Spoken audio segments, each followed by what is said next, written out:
Hello, dear one. My name is Naniya from Love and Freedom Life Strategies. I'm a health and life coach. Yesterday, we talked about the practice of installation, how to combat our negativity bias. And today, I want to offer you one more practice. So, I invite you right now to put your hand on your heart. If you have a mirror close by, to look yourself in the eyes and say, "Good morning. I love you." We've talked about this practice before, but one more layer to add on top of it. Good morning. I love you. I wonder what surprising or magical thing is going to happen today. I wonder what surprising or magical thing is going to happen today. You're doing a number of things in this practice. Your hand on your heart is inviting oxytocin in your body to be produced. Your words and these thoughts are inviting serotonin. You're asking a question. I wonder. Our brain does not like unfinished loops. So asking the question gets your brain working, even while you're not consciously thinking about it. Your brain is going to be looking. You're going to be looking for what wonderful, surprising, magical things are happening around you. This practice primes our brain to be seeing what is good and beautiful in our lives. It's just one more way to begin to counteract our natural negativity bias. So instead of constantly scanning for danger or ruminating about what is not going well, even those things exist. They're real. The pain is real. And at the same time, we know that there is always beauty. There is always goodness and joy and peace to be had. We can train our brains to focus on what is good and to begin to experience joy in our lives. So I invite you one more time with me. Place your hand on your heart. Say good morning and your name. I love you. I wonder what surprising, magical thing is going to happen today. And then I love to end this by saying thank you.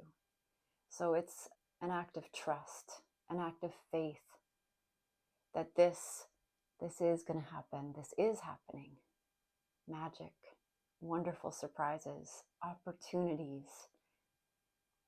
Thank you. Thank you. Thank you. I've been asking my kids this question in the morning, just before they head off to school or while I'm walking them on the way. And my daughter, she's a little bit of a glass half empty.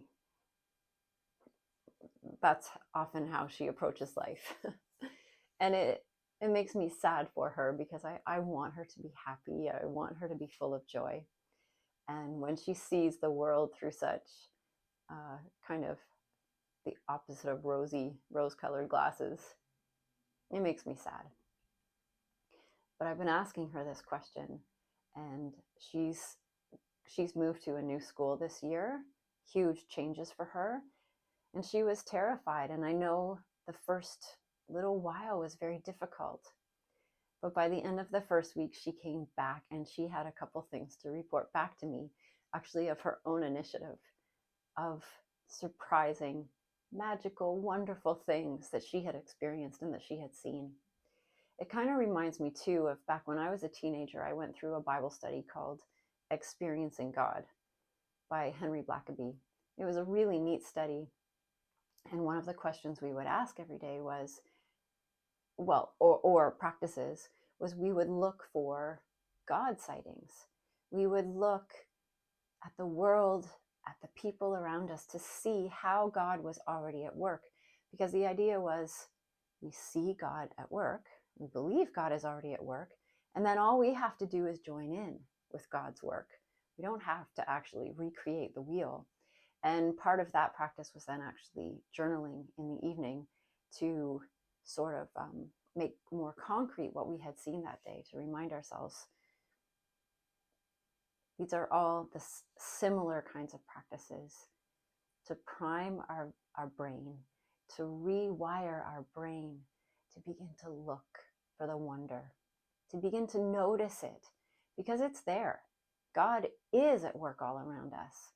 There is magic, beauty, wonderful surprises all the time, all around us, being rained down upon us. Good gifts and grace. I invite you to put this practice into place. Maybe as soon as your feet touch the floor, maybe even before you sit up in bed. Hand on heart. Good morning. I love you. I wonder what surprises, what magic is going to happen today. Thank you. Thank you. Thank you. This practice, I need to say, is thanks to Dr. Shauna Shapiro.